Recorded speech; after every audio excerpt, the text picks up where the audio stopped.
One cannot create beauty. One can only create circumstances favorable to it. Quote Rainer Maria Rilke. Teachers plan, create, and prepare for how we can create circumstances to teach our students music. After gaining an understanding of how children learn through music learning theory, teachers then turn to methods by Emile Jacques Delcroze, Zoltan Kodály, Carl Orff, and Dr. Shinichi Suzuki to create the circumstances for our students in hopes that they can create beauty. Similarly to learning a language, music is learned through sound before sight, just as we learn to talk long before we ever learn to read. When thinking about how we learn through sound, Dr. Edwin E. Gordon coins the term audiation. Audiation is hearing and comprehending in one's mind sound of music that not or may never have been physically present. It is not imitation or memorization.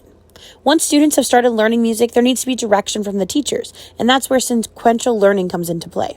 Sequential learning is the continuous rotation amongst musical topics and ideas throughout a musician's education, continually becoming more complex over time as the musician continues to grow, learn, and thrive in their education. When it comes to teaching topics within music, music learning theory takes a whole-part-whole approach. A whole-part-whole approach is where the teacher takes the content at hand, such as an entire work, has students listen to it, play it, and work through it as a whole. From there, the teacher then breaks the whole down into smaller, more manageable parts to work on more precisely, then puts it back together as a whole to see improvements made by students after dissecting their way through the music. Delcroze Eurythmics is an approach to music education based on the premise that rhythm is the primary element in music, and that the source for all musical rhythm may be found in the natural rhythms of the human body. Eurythmics, solfege, and improvisation are the three key points of Delcroze's method. Delcroze developed techniques in an attempt to arouse vivid sensations, thus to develop inner hearing, which is the ability to summon musical sensations and impression by thinking, reading, and writing without the aid of an instrument. He invented a technique of vocal improvisation, insisting that students speak musical language to show their understanding of musical grammar and syntax. The primary goals of eurythmic training includes the development of attention, conversation of attention to concentration, social integration, which is the awareness of similarities and differences and the appropriate responses between oneself and others, responses to and expression of all nuances of sound feeling. Movement vocabulary includes actions easily known and recognizable to most children and adults. Movement problems are the idea of using body movement in space and time to express music in time-space. Tonality of movement experience is a total kinesthetic sensation and is musically invoked in every movement of Delcroze's experiences. The Kodály method was developed in Hungary in the 1940s and 1950s by the composer Zoltan Kodály, his colleagues, his students, and a comprehensive system of music education. Although it was not invented by Kodály, instead it evolved in the Hungarian schools under his inspiration and guidance. Kodály set the goals, philosophy, and principles of his method, yet the pedagogy was not. With many separate techniques combined into one unified approach, which is what truly supported the philosophy of music education, Kodály believes that all people are capable of linguistic literacy and musical literacy. The best foundation for musicianship is singing, and music education is most effective with young children. The folk songs of children's own linguistic heritage are a vehicle for early instruction in their native tongue in music education. Music should be at the heart of the curriculum, a core subject, and used as a basis for education. Orff's teachings reflect the biological theory that the development of the single individual retraces the development of all mankind. Thus, Orff starts with the primal music, the drum, and its fundamental beat. Students physically experience beat, meter, tempo, and rhythm, that they express these elements in dance and through instruments, by doing rather than learning about. The development of Orff instruments was a direct result of Orff's exposure to African xylophone and the instruments from Indonesia. The styles and the sizes of the instruments were tailored to Orff specifications, thus these instruments are commonly referred to today as Orff instruments. Children explore qualities of movement in space where body positions and motions are explored and experienced.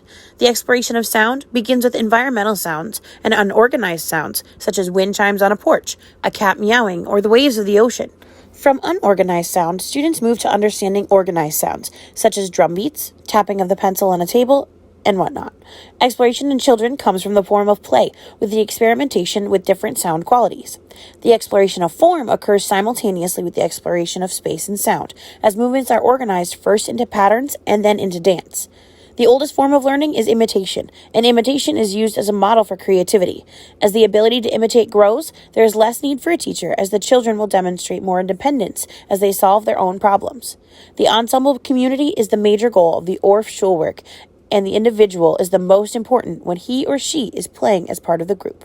Dr. Shinichi Suzuki had a different approach, as he noticed that children learn to speak their native languages with ease all around the world, and thus applied the basics of learning a language to the basics of learning music. A crucial element in Dr. Suzuki's teaching method is parent involvement. Parents and guardians are the teachers at home and need to be able to assist when their child is practicing to help them with any questions they may have, while providing a fun and prosperous learning environment. Listening is a huge factor in Suzuki's method. As students learn a language, they are constantly listening and building their linguistic vocabulary. Repeatedly listening to music, they are able to build upon their musical vocabulary. Each student grows in their music education at their own pace that they are capable of, and a key to continued success is continued encouragement. Dr. Suzuki noted that when learning to talk, there are not repeated drills to learn techniques about how to talk, but rather situations to learn from, and it should be the same when learning music. Music is learned through engaging in the interactive musical processes of listening, performing, and creating. Music is a process and product. Musical concepts are understood when they are related to our bodies, to the ways people interact with the environment and one another. There are various qualities of music, which have been previously known as elements, and now the direction is to think of them as dimensions, as they are part of the multidimensional structured whole of music. Dimensions and metadimensions of music can serve as a basis and starting point, also known as a point of entry or doorway in, and this invites learners to engage with music. By engaging in performing, listening, and creating, this enables the development of musical understanding and enables minds-on participation. Musical context for learning can be songs sung, pieces played, works listened to, or original works created by learners. Everything a teacher teaches should be drawn from a musical work, and the learners should be able to recognize and understand the relationship between the concept being taught and the work from which it is drawn. Music learning should empower learners with musical understanding so that they can become musically proficient and eventually musically independent of their teachers. A social constructivist understands the roles of teachers and learners within the learning process. The primary role of the learner is to engage actively, thoughtfully, and reflectively, and the primary role of the teacher is to scaffold learners' endeavors. When teachers provide scaffolding, this enables learners to operate within their zone of proximal development, which leads to a higher level of understanding and competence in music, and furthers the learners toward gaining musical independence. Teachers must establish a positive learning environment where learners are able to ask questions and teachers are able to evaluate learners on their musical growth through assessment as learners initiate, analyze, interpret, synthesize, and evaluate different musical ideas. Learners have a solid understanding of musical ideas. They might not know the appropriate terminology for labeling what they understand.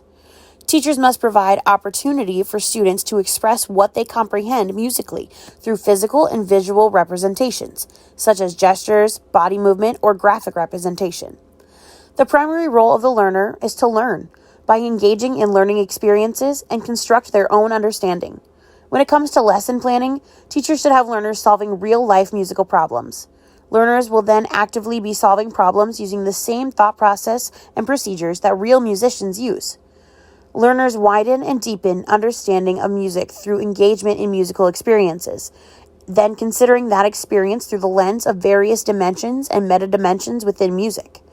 All music teaching should take place within the context of performing, listening, or creating experiences within whole, authentic musical works or experiences rather than music created as exercises to teach a particular idea. When it comes to teaching, there will never be a one-size-fits-all approach. Thus, the reason for a multitude of different methods, of which have all been proven successful. The nice thing about being a teacher is that we get the freedom to understand how our students learn and what methodical approach would best fit their educational needs and goals, and sometimes that is a combination of these different methods. Being an elementary music teacher is having a toolbox full of different lessons derived from different methods and knowing when to use which tools in the box to make students most successful in hopes that they can create beauty.